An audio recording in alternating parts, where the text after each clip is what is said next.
بسم الله الرحمن الرحيم. الحمد لله والصلاة والسلام على رسول الله.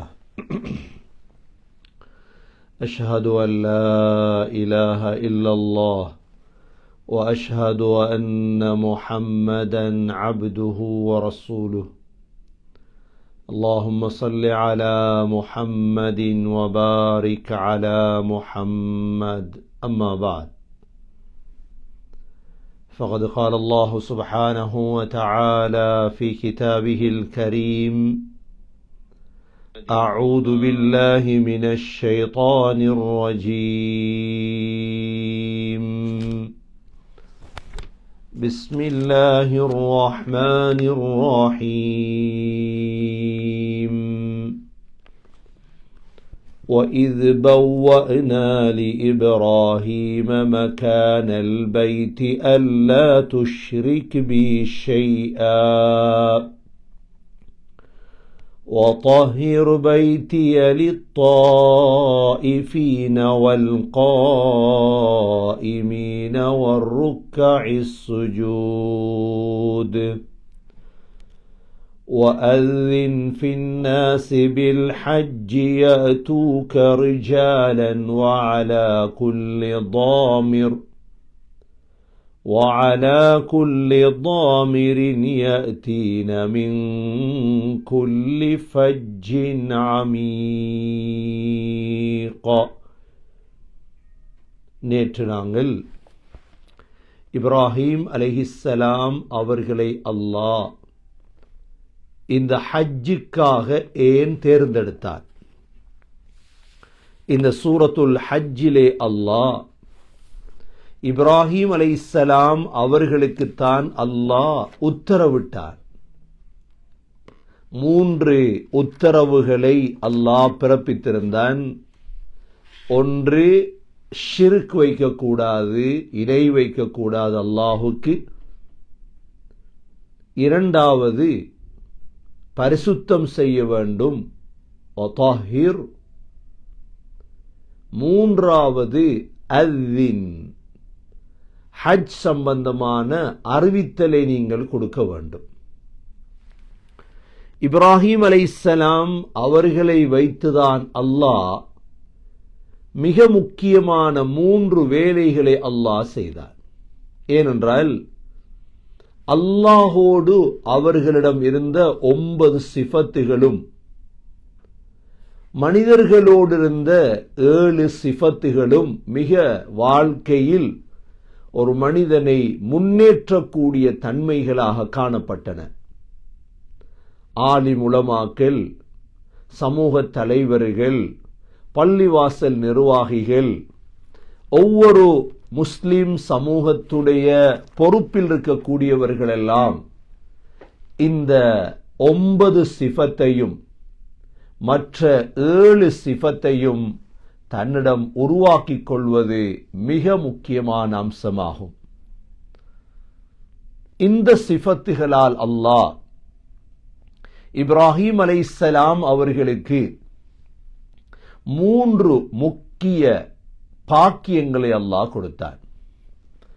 அதில் முதலாவது பாக்கியம் பலதுல் ஹராமாகிய மக்கா முக்கர்ரமாவை நிர்வகிக்கும் பாக்கியத்தை அல்லாஹ் கொடுத்தார். 2வது பாக்கியம் அல்லாஹ் சுப்ஹானஹு வ தஆலா கஅபத்துல்லாஹுவை கட்டும் பாக்கியத்தை அல்லாஹ் கொடுத்தார். 3வது பாக்கியம் அல்லாஹ் அன்று தொடக்கம் ஹஜ்ஜுடைய கடமையின் உத்தரவை அல்லாஹ் பிறப்பித்தார்.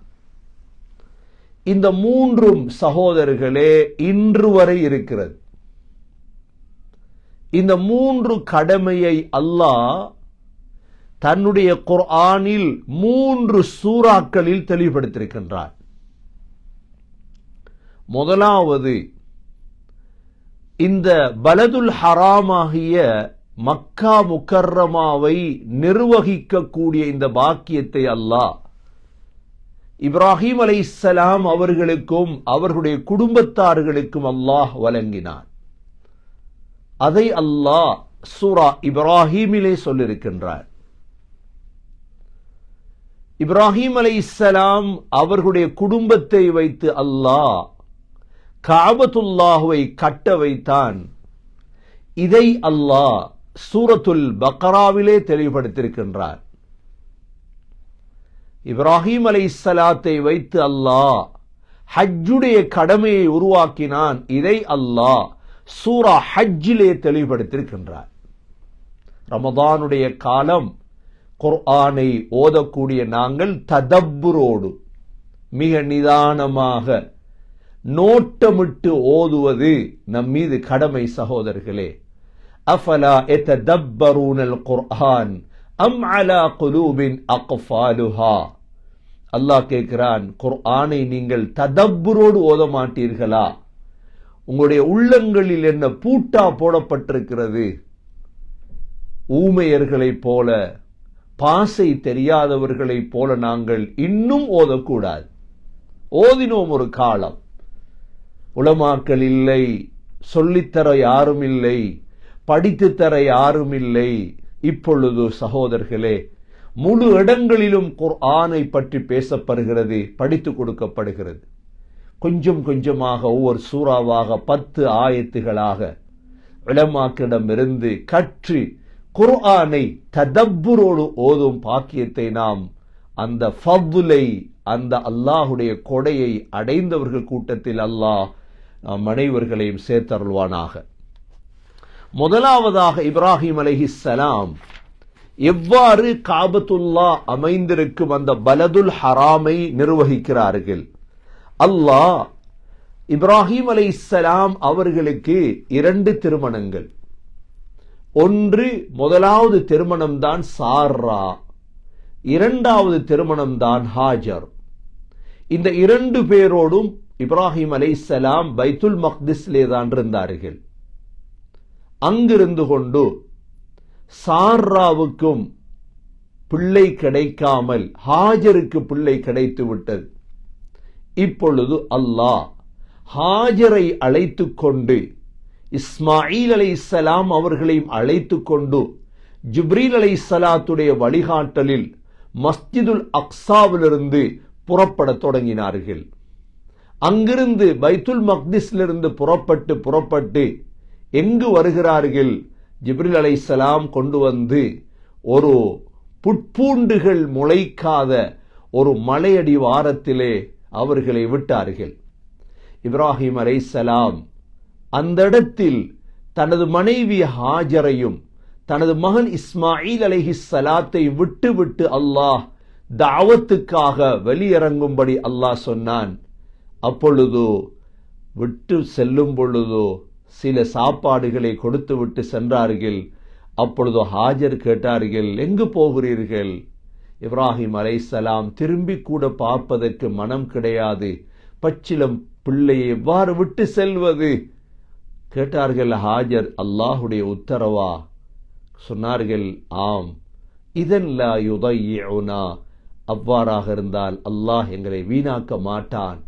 இப்ராஹிம் அலைஹிஸ்ஸலாத்துக்கு ஒரு மனிதன் என்ற அடிப்படையில் மனைவி பிள்ளையுடைய கவலை, கையேந்தி துவா கேட்டார்கள். அல்லாஹ் அந்த துவாவை சூரா இப்ராஹிமிலே ரப்பனா இன்னி அஸ்கன்து துர்ரியதி ربنا إني أسكنت من ذريتي بواد غير ذي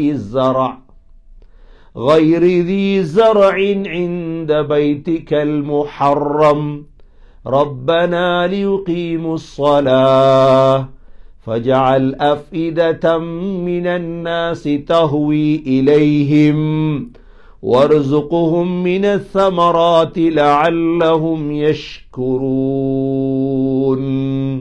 ربي إني أسكنت من ذريتي எனது பிச்சலத்தை நான் வாழ வைத்துவிட்டு வந்திருக்கிறேன் யா அல்லாஹ். பிவாதின் கைரி தி ஸரா, ஒரு கணவாயில். அப்பொழுது காபத்துல்லா இருக்கவில்லை, கிளாக் டவர் இருக்கவில்லை, எந்த டவர்களும் இருக்கவில்லை, வெறும் மலைகள் தான் இருந்தது, எந்த ஹோட்டல்களும் இருக்கவில்லை. இன்று ஹஜ் என்றாலே ஹோட்டலுக்கும் பொஃபேய்க்கும் பேராக மாறிய ஒரு காலம். அங்கு ஹோட்டலும் இல்லை, பொஃபேயும் இல்லை, மனிதர்களும் இல்லை. வாதின் கைரு தி ஸரா, எந்த புட்பூண்டுகளும் முளைக்காத கணவாயிலே விட்டு விட்டு வந்தேன் யா அல்லாஹ். இந்த பைத்திகல் முஹர்ரம், ஹராமான கண்ணியமான உனது வீட்டுக்கு பக்கத்திலே விட்டு விட்டு வந்திருக்கிறேன் யா அல்லாஹ். ரப்பனா லியுகீமுஸ் ஸலாஹ் ஃபஜஅல் அஃபீததம் மினன் நாஸி தஹ்வி இலைஹிம், மக்களை அவர்கள் பக்கம் சாயவை யா அல்லாஹ். வர்ஸுக்ஹும் மினஸ் ஸமராத்தி லஅல்லஹும் யஷ்குரூன், பழங்களை அவர்களுக்கு ரிஸ்காக கொடு யா அல்லாஹ், அவர்கள் நன்றியோடு வாழுவார்கள். ஹாஜர் அந்த இடத்திலேதான் பிள்ளைக்கு தண்ணீர் தேடினார்கள். சஃபா மர்வா மலைகளுக்கு மத்தியில் ஓடினார்கள். ஓடி ஓடி 7 தொங்கோட்டம் ஓடினார்கள். அதுதான் என்று சையாக மாறியது. அந்த இடத்திலேதான் தண்ணீர் உருவெடுத்தது. அதற்கு தான் ஜம் ஜம் என்றார்கள். போதும் போதும் என்று அப்படியே கட்டினார்கள். தண்ணியாக மாறியது. அந்த இடத்திலே ஹாஜரும் இஸ்மாயில் அலைஹிஸ்ஸலாமும் முதல் குடும்பம் வாழத் தொடங்குகிறது. அந்த இடத்தில் ஒரு வியாபார கூட்டம் சென்று கொண்டிருக்கும் பொழுது தண்ணீர் தேடுகிறார்கள். தண்ணீர் மேலே பார்க்கிறார்கள், பறவைகள் சுத்துகிறது. பறவைகள் தண்ணீர் இருந்தால் தானே சுத்தும் என்று அந்த இடத்துக்கு தேடி வந்தார்கள். ஜுர்ஹும் என்ற கோத்திரத்தினர்கள். அந்த ஜுர்ஹும் என்று மக்காவிலே ஒரு ஸ்ட்ரீட்டே பாதை இருக்கிறது, ஜுர்ஹும் என்று. அப்பொழுது வந்ததுதான் ஜுர்ஹும். வந்த பொழுது ஹஜ்ரத் ஹாஜர் தண்ணீரிலே அவர்களுக்கு குடிக்க கொடுத்து அவர்களும் அங்கு வாழத் தொடங்கினார்கள். ஹாஜர், இஸ்மாயில், ஜுர்ஹும் என்று இப்பொழுது கபீலா பெருகத் தொடங்குகிறது. இப்பொழுது இந்த காலகட்டத்தில் தான் ஹஸ்ரத் இஸ்மாயில் அலைஹிஸ்ஸலாம் அம்பைய பழகிறார்கள். இஸ்மாயில் அலைஹிஸ்ஸலாம் அரபை படித்தார்கள். இஸ்மாயில் அலைஹிஸ்ஸலாம் சிறு பிள்ளையாக மாறுகிறார்கள், நடக்க தொடங்குகிறார்கள். இப்பொழுது பெரிய வயதை அடையும் பொழுதுதான் இப்ராஹிம் அலைஹிஸ்ஸலாம் அல்லாஹ்விடம் துஆ கேட்டார்கள், யா அல்லாஹ் எனது மகனை பார்க்க வேண்டும். அப்பொழுது அல்லாஹ் மகனை பார்க்கலாம் என்று, செல்லுங்கள் என்று அனுமதி கொடுத்தான். அப்பொழுது வருகிறார்கள் மகனை பார்ப்பதற்காக. வரும் பொழுதுதான் கனவு கண்டார்கள், மகனை அறுப்பதாக கனவு கண்டார்கள். அல்லாஹுடைய சோதனை. ஹஜ்ரத் மகன் இஸ்மாயில் அலைஹிஸ்ஸலாமிடம் வந்து பார்த்துவிட்டு மகனிடம் சொன்னார்கள், மகனே இன்னி அராஃபில் மனாமி அன்னி அஸ்பஹுக ஃபன்துர் மாதா தரா. மகனே, அருமை மகனே, உங்களை அறுப்பதை போன்று கனவு கண்டேன். உங்களுடைய நோக்கம் என்ன, உங்களுடைய கருத்து என்ன?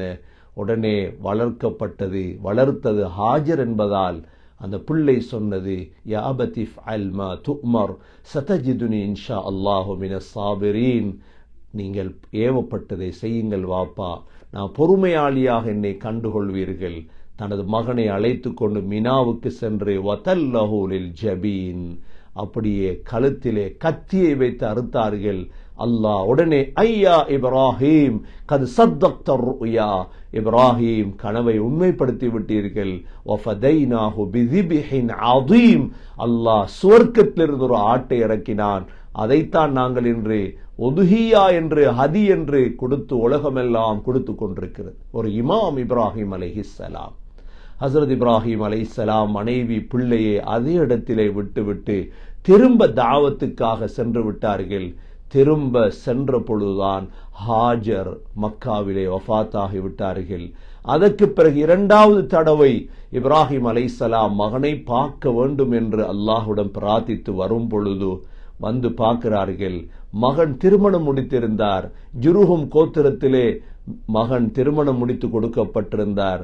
ஹஜ்ரத் இப்ராஹிம் அலைஹிஸ்ஸலாம் மகனுடைய வீடு தேடி சென்றார்கள். அந்த வீடு தேடி சென்று வீட்டை தட்டிய பொழுது அங்கே மகன் இருக்கவில்லை, மருமகள் வெளியே வந்தார்கள். இப்ராஹிம் அலைஹிஸ்ஸலாமை அந்த பெண்ணுக்கு தெரியாது, இதுதான் எனது மாமா என்று கூட தெரியாத அந்த பெண்ணுக்கு அந்த பெண்ணிடம் கேட்டார்கள், எங்கே உங்களுடைய கணவர் இஸ்மாயில்? சொன்னார்கள், வேட்டைக்கு சென்று விட்டார். வாழ்க்கை எவ்வாறு கழிகிறது என்று கேட்டார்கள். அப்பொழுது அந்த பெண் சொன்னால், வாழ்க்கை மிக கஷ்டமாக இருக்கிறது. உடனே இப்ராஹிம் அலைஹிஸ்ஸலாம் சொன்னார்கள் அந்த பெண்ணை பார்த்து, உங்களது கணவர் வந்தால் வாசல் படியை மாற்றும்படி சொன்னதாக சொல்லுங்கள் என்று சொல்லிவிட்டு இப்ராஹிம் அலைஹிஸ்ஸலாம் வந்து விட்டார்கள். அல்லாஹ் தாவத்துக்காக அனுப்பிவிட்டான். இஸ்மாயில் அலைஹிஸ்ஸலாம் வேட்டையை முடித்துவிட்டு வந்த பொழுது மனைவி சொன்னார்கள், ஒரு வயதானவர் உங்களை தேடி வந்தார், உங்களை கேட்டார், வாழ்க்கை எவ்வாறு கழிகிறது என்று கேட்டார். நான் சொன்னேன், வாழ்க்கை கஷ்டம் என்று. அப்பொழுது அவர் சொன்னார், வாசல் படியை மாற்றும்படி சொன்னதாக. உடனே இஸ்மாயில் அலைஹிஸ்ஸலாம் சொன்னார்கள், அதான் அது தந்தை இப்ராஹிம், அவர் உன்னை தலாக் சொல்லும்படி சொல்லியிருக்கிறார். வாசல் படியை மாற்ற சொன்னது ஏனென்றால் வீட்டுடைய பிரச்சினையை வேறு யாரும் சொல்லக்கூடாது என்பதை கற்றுத்தந்திருக்கிறார்.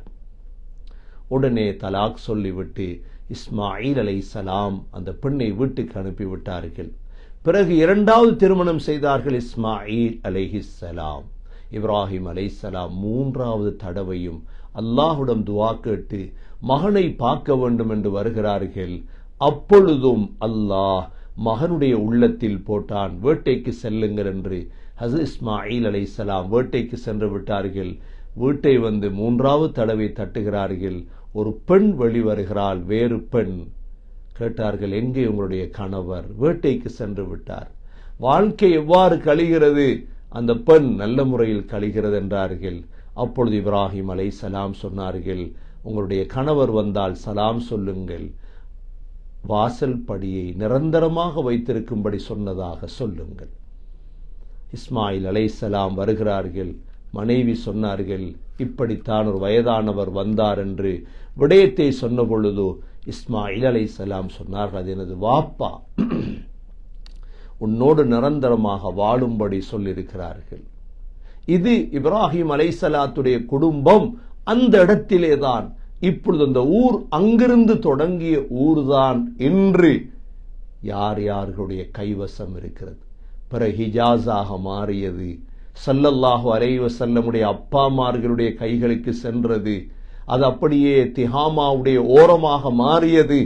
அதற்கு பிறகு ஹிஜாஸாக இருந்த நகரம் பெயர்கள் மாற்றப்பட்டு அதற்கு பிறகு அல் மம்லக்கத்துல் அரபியத்து சவுதியா, கேஎஸ்ஸாக கிங்டம் ஆஃப் சவுதி அரேபியாவாக மாறியது. ஒவ்வொரு காலத்திலும் இதனுடைய அத்திவாரமிட்டவர் இப்ராஹிம் அலைஹிஸ்ஸலாம் முதலாவதாக. இரண்டாவதாக காபத்துல்லாஹுவை கட்டும் பாக்கியத்தை அல்லாஹ் கொடுத்தான். இதை அல்லாஹ் தெளிவுபடுத்துகிறான் சூரத்துல் பக்ராவிலே. ஹஸரத் இப்ராஹிம் அலைஹிஸ்ஸலாம் தனது மகன் இஸ்மாயில் அலைஹிஸ்ஸலாமும் பெருத்ததற்கு பிறகு நான்காவது தடவை வருகிறார்கள். அப்பொழுதுதான் அல்லாஹ் இப்ராஹிம் அலைஹிஸ்ஸலாம் அவர்களை அனைத்து சோதனைகளையும் வெற்றி பெற வைத்து இந்த பாக்கியத்தை அல்லாஹ் கொடுத்தான். அல்லாஹ் சூரா பக்ராவிலே சொல்கிறான், وَإِذِ ابْتَلَى إِبْرَاهِيمَ رَبُّهُ بِكَلِمَاتٍ فَأَتَمَّهُنَّ قَالَ إِنِّي جَاعِلُكَ لِلنَّاسِ إِمَامًا قَالَ وَمِنْ ذُرِّيَّتِي قَالَ لَا يَنَالُ عَهْدِ الظَّالِمِينَ. அல்லாஹ் சொல்கிறான், அல்லாஹ் இப்ராஹிம் அலைஹிஸ்ஸலாத்தை சோதித்தார். கடுமையான சோதனை, அனைத்தையும் பூர்த்தி செய்தார்கள். ஃபஅதம்மஹுன்ன. அல்லாஹ் சொன்னான், قال إني جاعلك للناس إماما, உங்களை மனித சமூகத்துக்கு இமாமாக ஆக்கப் போகிறோம். உடனே இப்ராஹிம் அலைஹிஸ்ஸலாம் சுயநலம் இல்லாமல், யா அல்லாஹ் எனது பிச்சலங்களையும் இமாம்களாக மாற்று. قال لا ينال عهد الظالمين. அல்லாஹ் சொன்னான், அநியாயக்காரர்கள் அதை அடைய மாட்டார்கள். وَإِذْ جَعَلْنَا الْبَيْتَ مَثَابَةً لِلنَّاسِ وَأَمْنًا. அல்லாஹ் சுப்ஹானஹு வ தஆலா காபத்துல்லாஹுவை மக்கள் எல்லாம் ஒதுங்கும் தளமாக அல்லாஹ் ஆக்கினான். கோடிக்கணக்கான மக்கள் பல லட்சம் செலவழித்து செல்கிறார்களே. மஸாபத்தல் லின்னாஸி வ அம்னா, அமைதியான ஊராக அல்லாஹ் ஆக்கினான். அது மாத்திரமல்ல, வத்தஹிது மின் மகாமி இப்ராஹீம முஸல்லா, ஸல்லல்லாஹு அலைஹி வஸல்லமை பார்த்து அல்லாஹ் சொன்னான், மகாம் இப்ராஹிம், இப்ராஹிம் அலைஹிஸ்ஸலாம் நின்று கஅபாவை கட்டி அந்த இடம், அதை தொழும் இடமாக தேர்ந்தெடுங்கள் நபியே. வத்தஹிது மின் மகாமி இப்ராஹீம முஸல்லா وعهدنا إلى إبراهيم وإسماعيل, இப்ராஹிம் இஸ்மாயில் அலைஹிஸ்ஸலாமிடம் நாங்கள் ஒப்பந்தம் எடுத்தோம். இவ்வளோ பெரிய நபிமார்களிடம் எடுத்த ஒப்பந்தம் என்ன? அன்தஹிரா பைத்திய, எனது வீட்டை நீங்கள் சுத்தம் செய்ய வேண்டும். அதனால்தான் சகோதரர்களே, அங்கு பரிசுத்தம் செய்யக்கூடியவர்கள் உயர்ந்தவர்கள், கிளீன் பண்ணுவார்கள். பச்சை ஆடைகளில், சிவப்பு ஆடைகளில் அவர்களை கண்ணியப்படுத்த வேண்டும். சில நாடுகளில், பாகிஸ்தான் போன்ற நாடுகள், வயதானவர்கள் கடைசி காலத்தில் போய் சேருவார்கள். ஏன்? இது இப்ராஹிம் அலைஹிஸ்ஸலாத்துடைய தொழில். அது தொழில் அல்ல, சேவை. தொழில் அல்ல, அது சேவை. அது அன்தஹிரா பைத்திய லித்தாயிஃபீன் வல்ஆகிஃபீன வர்ருக்அஇஸ் சுஜூத், தவாஃப் செய்கிறவர்கள், இஅ்திகாஃப் இருக்கக்கூடியவர்கள், ருக்கு செய்யக்கூடியவர்கள், சுஜூத் செய்யக்கூடியவர்களுக்காக எனது வீட்டை சுத்தம் செய்யுங்கள் என்று அல்லாஹ் சொன்னான். அப்பொழுது இப்ராஹிம் அலைஹிஸ்ஸலாம், وَإِذْ قَالَ إِبْرَاهِيمُ رَبِّ اجْعَلْ هَذَا بَلَدًا آمِنًا, ரப்பே, அச்சமற்ற ஊராக இந்த மக்காவை ஆக்கிய அல்லாஹ். வர்சுக் அஹ்லஹு மினஸ் ஸமராத், இதில் உள்ளவர்களுக்கு பழங்களை ரிஸ்காக கொடிய அல்லாஹ். மன் ஆமன பில்லாஹி வல் யௌமில் ஆகிர், அல்லாஹுவையும் கடைசி நாளையும் நம்பியவர்களுக்கு ரிஸ்காக பழத்தை கொடிய அல்லாஹ். قال ومن كفر فأمتعه قليلا, அல்லாஹ் சொன்னான், என்னை மறுத்தவர்களுக்கு கொஞ்சம் இன்பம் அனுபவிக்க கொடுப்பேன் நான். ثم ألطره إلى عذاب النار وبئس المصير, பிறகு அவர்களை நரகத்தில் போடுவேன், அந்த நரகம் இடங்களில் கெட்ட இடமாகும் என்று சொல்லிவிட்டு அல்லாஹ், وَإِذْ يَرْفَعُ إِبْرَاهِيمُ الْقَوَاعِدَ مِنَ الْبَيْتِ, இப்ராஹிம் அலைஹிஸ்ஸலாம் தான் காபத்துல்லாஹுடைய அத்திவாரத்தை உயர்த்தினார்கள். அத்திவாரம் கவாயித் ஏற்கனவே இருந்தது. ஆதம் அலைஹிஸ்ஸலாம் கூட ஹஜ்ஜிக்கு சென்றிருக்கிறார்கள். 60 தடவை ஹிந்திலிருந்து ஸ்ரீலங்காவில் இறக்கப்பட்ட ஆதம் அலைஹிஸ்ஸலாம், அப்பொழுது ஸ்ரீலங்கா இந்தியாவெல்லாம் ஒன்றாக இருந்தது. ஹஜ்ரத் ஆதம் அலைஹிஸ்ஸலாம் ஹஜ்ஜ மாஷியன், நடந்து ஹஜ் செய்தார்கள். 60 ஹஜ் செய்திருக்கிறார்கள். அப்பொழுதே மலக்குகள் தவாஃப் செய்து கொண்டிருந்தார்கள் அந்த காபாவை. சொன்னார்கள், நாங்கள் 2000 ஆண்டுகளாக இங்கு தவாஃப் செய்து கொண்டிருக்கின்றோம். இதனுடைய வரலாறு மிக பழமை வாய்ந்தது. அதனாலதான் அல்லாஹ் காபாவுடைய அத்திவாரத்திலிருந்து, அத்திவாரம் இருந்தது, நூஹ் அலைஹிஸ்ஸலாத்துடைய வெள்ளத்தின் பொழுது அல்லாஹ் காபாவை உயர்த்தி விட்டான். இந்த அத்திவாரத்திலிருந்துதான் இப்ராஹிம் அலைஹிஸ்ஸலாமும் இஸ்மாயில் அலைஹிஸ்ஸலாத்தையும் அல்லாஹ் கட்டும் பாக்கியத்தை அல்லாஹ் கொடுத்தான். கட்டும் பொழுது அவர்கள் கேட்ட துஆதான், ரப்பனா தகப்பல் மின்னா இன்னக அன்தஸ் ஸமீஉல் அலீம். ரப்பே, கபூல் செய்து கொள். கபூலியத் தேவை சகோதரர்களே. கபூல் நடந்தால் அல்லாஹ் கபூல் செய்தான். இப்ராஹிம் அலைஹிஸ்ஸலாம் தொடங்கி வைத்தார்கள். இன்று வரை காபத்துல்லா இருக்குதா இல்லையா? யாரை கொண்டாவது அல்லாஹ் அதை நடத்தாட்டி கொண்டிருக்கின்றார். 2 பேரும் கேட்ட துவா. அதற்கு பிறகு 2வது துவா கேட்டார்கள், ரப்பனா வஜஅல்னா முஸ்லிமைனி லக் ومن ذريتنا أمة مسلمة لك وأرنا مناسكنا وتب علينا إنك أنت التواب الرحيم. ரப்பே, எங்கள் இரண்டு பேரையும் வழிபட்ட முஸ்லிம்களாக ஆக்கியா அல்லாஹ். எங்களுடைய பிச்சளத்திலே உம்மத்தன் முஸ்லிமாவை ஆக்கியா அல்லாஹ்.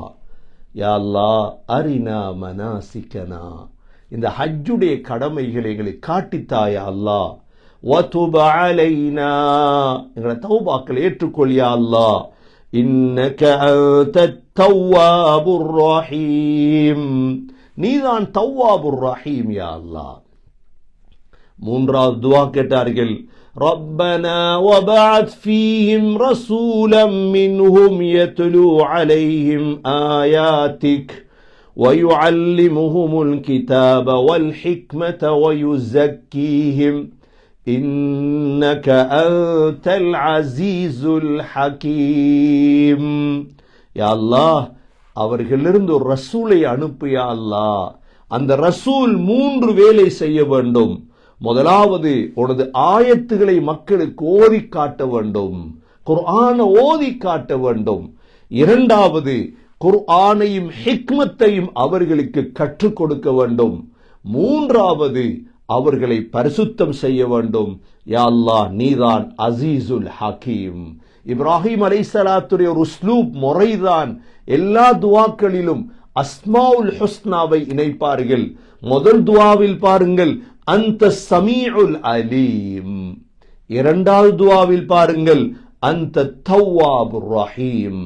மூன்றாவது துஆவில் பாருங்கள், அந்தல் அசீசுல் ஹக்கீம். இது அல்லாஹ் இரண்டாவது பாக்கியம். முதல் பாக்கியம் என்ன? அந்த மஸ்ஜிதுல் ஹராம் அமைந்திருக்கும் மக்காவை நிர்வகிக்கும், அந்த ஊரை உருவாக்கும் பாக்கியத்தை அல்லாஹ் கொடுத்தான். இரண்டாவது பாக்கியம் என்ன? காபத்துல்லாஹுவை கட்டும் பாக்கியத்தை அல்லாஹ் கொடுத்தான். இன்ஜினியர் ஹஸ்ரத் ஜிப்ரீல் அலைஹிஸ்ஸலாம், அதனுடைய மெயின் கட்டியவர் இப்ராஹிம் அலைஹிஸ்ஸலாம், உதவியாக இருந்தவர் இஸ்மாயில் அலைஹிஸ்ஸலாம். அவர்கள்தான் இந்த காபாவை கட்டியவர்கள். மூன்றாவது பாக்கியத்தை தான் அல்லாஹ் இந்த சூரத்துல் ஹஜ்ஜிலே அல்லாஹ் தெளிவுபடுத்துகிறார். என்ன மூன்றாவது பாக்கியம்? وَإِذْ بَوَّأْنَا لِإِبْرَاهِيمَ مَكَانَ الْبَيْتِ, காபத்துல்லா அமைந்திருக்கும் இடத்தை நாங்கள் காட்டி கொடுத்தோம். அல்லாஹ் சொன்னது என்ன? அல்லா துஷ்ரிக் பி ஷைஆ, ஷிர்க் வைத்திடாதீங்க, அல்லாஹ்வுக்கு இணை வைத்து விடாதீர்கள். இரண்டாவது அல்லாஹ் என்ன சொன்னான்? وَطَهِّرْ بَيْتِيَ لِلطَّائِفِينَ وَالْقَائِمِينَ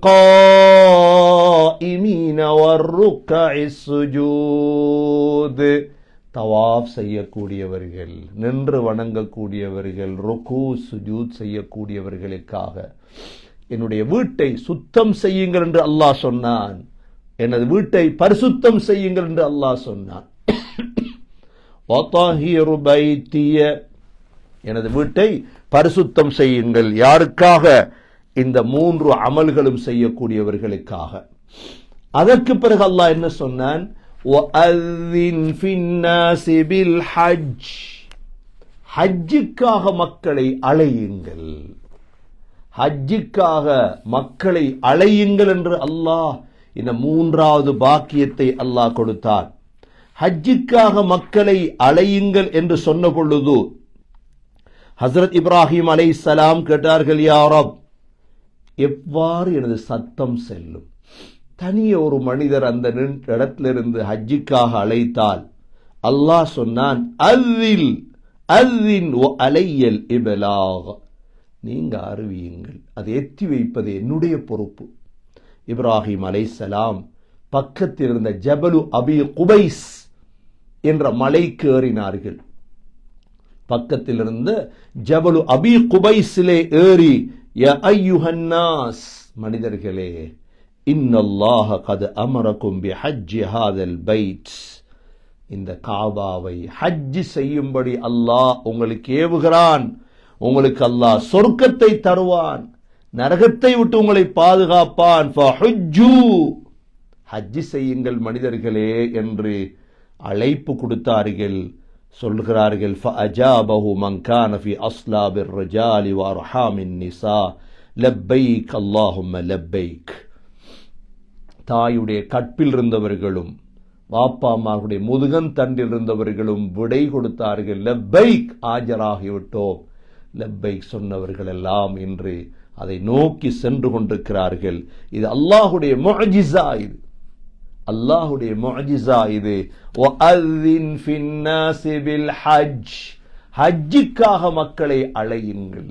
கண்ணியமிக்க முஸ்லிம்களே, நாம் ஒவ்வொருவரும் யாரெல்லாம் இந்த நிகழ்ச்சியை கேட்கிறீர்களோ, இந்த சூரத்துல் ஹஜ்ஜுடைய தஃப்சீரை ஒவ்வொரு முஸ்லிமும் படிக்க வேண்டும் என்பதற்குத்தான் நாங்கள் செய்கிறோம். இது வேறொரு நோக்கத்துக்காக செய்யவில்லை. நீங்கள் மரணிப்பதற்கு முன்னால் இந்த குர்ஆனை படிக்க வேண்டும், விளங்க வேண்டும். அல்லாஹுடைய கலாம். மரணித்ததற்கு பிறகு நீங்கள் கவலைப்படக்கூடாது. ஒரு நாளும் படித்து தர யாரும் இல்லையே. எல்லாவற்றையும் படித்து தந்தார்கள், குர்ஆன படித்து தர இல்லையே. எல்லோருடைய பேச்சுகளையும் படித்து தந்தார்கள், அல்லாஹுடைய கலாமை சொல்லித் தரவில்லையே. இன்று கவலையான நிகழ்வுகள் என்ன தெரியுமா? உலகத்தில் எல்லாம் நடக்கின்றது. சகோதரர்களே, முஸ்லிம்களே, ஒன்றை கவனத்தில் எடுங்கள், அல் முஸ்தக்பல் லில் இஸ்லாம். எதிர்காலம் இஸ்லாத்துக்கு தான். எது எவ்வாறு நடந்தாலும், யார் வென்றாலும் யார் தோத்தாலும், கடைசியில் வெல்லப்போவது இஸ்லாம் தான். கடைசியில் வெற்றி அடைய போவது மூமின்கள் தான். இதை மறந்து விடாதீர்கள். மார்க்கம் இல்லாதவர்கள் ஒரு நாளும் வாழ்க்கையில் வெற்றி அடைய மாட்டார்கள் என்பது என்னுடைய அகீதா, கொள்கை. இது குர்ஆனுடைய நசீஹத். ஆகவே சகோதரர்களே, ஒவ்வொருவரும் இந்த சூரத்துல் ஹஜ்ஜை படிக்க வேண்டும். படிப்பது மாத்திரமல்ல, துஆ கேட்க வேண்டும். யா அல்லாஹ், ஹஜ்ஜுடைய பாக்கியத்தை நசீபாக். இஸ்லாத்துடைய கடமையின் கடைசி கடமைதான். ஆனால் அந்த பாக்கியம் அல்லாஹுடைய ஃபதுல், அது அல்லாஹுடைய கொடை. அது இப்ராஹிம் அலைஹிஸ்ஸலாத்துக்கு கொடுத்த யா அல்லாஹ் எனக்கு தா. முஹம்மது ஸல்லல்லாஹு அலைஹி வஸல்லமுக்கு கொடுத்த கொடை யா அல்லாஹ் எனக்கு தா. அனைத்து நபிமார்களையும் அல்லாஹ் ஹஜ் செய்ய வைத்தான். சஹாபாக்களை ஹஜ் செய்ய வைத்தான். நல்லடியார்களை அல்லாஹ் ஹஜ் செய்ய வைத்தான். நானும் அதற்கான முயற்சியில் இறங்க வேண்டும். அதனுடைய முதல் படிதான் இந்த சூரத்துல் ஹஜ்ஜை படிக்க வேண்டும். ஹஜ்ஜுடைய பயான்கள் என்பது சாதாரணமான ஒன்றல்ல சகோதரர்களே. ஹஜ்ஜை இன்றைய நாள் உங்களுக்கு தெரியும், மார்ச் 3 1924 உலகத்தில் முனாஃபிக்குகளால் இஸ்லாமிய ஹிலாஃபத் விழுத்தாட்டப்பட்ட தினம் இன்றைய தினம். முஸ்லிம்கள் இரத்த கண்ணீர் வடிக்க வேண்டிய தினம். விளங்காது, முஸ்லிம்களுக்கு விளங்காது சகோதரர்களே. இவ்வளோ காலமும் அனாதை சமூகமாக நாங்கள் மாற்றப்பட்டது. ஒரு தலைவர் எங்களுக்கு கிடையாது. எங்களுக்கு ஒரு தலைவர் கிடையாது. 102 ஆண்டுகளாக எங்களுக்கு ஒரு தலைவர் கிடையாது. 102 ஆண்டுகளாக இந்த முஸ்லிம்கள் 2 கூறாக பிரிக்கப்பட்டோம். ஒன்று சுன்னி, ஒன்று ஷியா. பிரித்தது யார்? பிரித்தது யார்? இன்று அறிவு இல்லாமல் சில அறிவாளிகள் என்று சொன்னவர்கள் ஒருவரை ஒருவர் குறை சொல்லிக் கொண்டிருக்கிறார்கள். பிரித்தது யார் எங்களை ஷியா சுன்னி என்று? அவர்கள் தலைமத்துவத்தை வைத்துக் கொண்டிருந்தார்கள். அவர்களுக்கு கீழ் நாடுகள், உலமாக்கள், இஸ்லாமிய உலகம் தூள் தூளாக மாற்றப்பட்டது. இது நடந்தது இன்று நேற்று அல்ல, நான் பிறப்பதற்கு முன்னால். இன்று இருக்கக்கூடிய நாங்கள், இதை கேட்கக்கூடிய நீங்கள் பிறப்பதற்கு முன்னால் சகோதரர்களே. 1924 கடைசியாக இருந்தவர் நாடு கடத்தப்பட்டார். ஹலீஃபா அவர் திமிஷ்கிலே மௌத்தானார். அந்த இஸ்லாமிய ஆட்சியை விழுத்தாட்டி அந்த முனாஃபிக் யார்? அவன்தான் முஸ்தபா கமால் அதாதுர்க். அவன் அன்று செய்த இந்த கேவலமான வேலை 102 ஆண்டுகளாக நாங்கள் அனுபவித்துக் கொண்டிருக்கின்றோம்.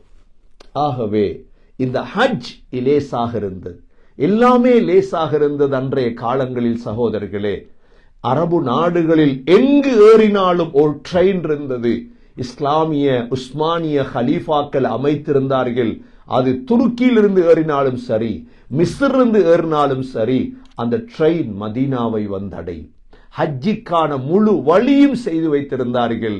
எப்பொழுது இந்த முனாஃபிக் வந்தானோ, முஸ்தபா கமால் அதா துர்க் வந்தானோ, இவன் இதை ஹிலாஃபத்தை வெளுத்தாட்டி இஸ்லாமிய யகூதிகளிடம் பணம் வாங்கி காசு வாங்கி காட்டி கொடுத்து இந்த சமூகத்தை சீரழித்து உலகத்தையே சீரழித்த அந்த நாசம் அவனைத்தான் போய் சார். ஆகவே சகோதரர்களே, ஹசரத் இப்ராஹிம் அலைஹிஸ்ஸலாம் காட்டிய அல்லாஹ் அவர்களுக்கு கொடுத்த இந்த 3 அம்சம், முதலாவது மக்காவை அவர்கள்தான் நிர்வகித்தார்கள், இரண்டாவது காபத்துல்லாஹ்வை அவர்தான் கட்ட வைத்தான் அல்லாஹ், மூன்றாவது ஹஜ்ஜுடைய பொறுப்பை அல்லாஹ் கொடுத்தான். அல்லாஹ் சுப்ஹானஹு வ தஆலா இந்த இஃப்தாருடைய வேளையில் முஸ்லிம் உம்மாவை அல்லாஹ் பாதுகாப்பானாக. அனைத்து வகையான முனாஃபிக்குகளுடைய நிஃபாக்குகளை விட்டும் அல்லாஹ் பாதுகாப்பானாக. இன்றைய தினம் ஒவ்வொரு முஸ்லிமும் இஃப்தாரிலே சமூகத்துக்காக துவா செய்வது கடமை. இந்த அவல நிலை இந்த சமூகத்துக்கு தொடரக்கூடாது. இது தொடரக்கூடாது. அல்லாஹ் அவசரமாக ஒரு விடிவை இந்த சமூகத்துக்கு யா அல்லாஹ் தந்தருள்வாயாக.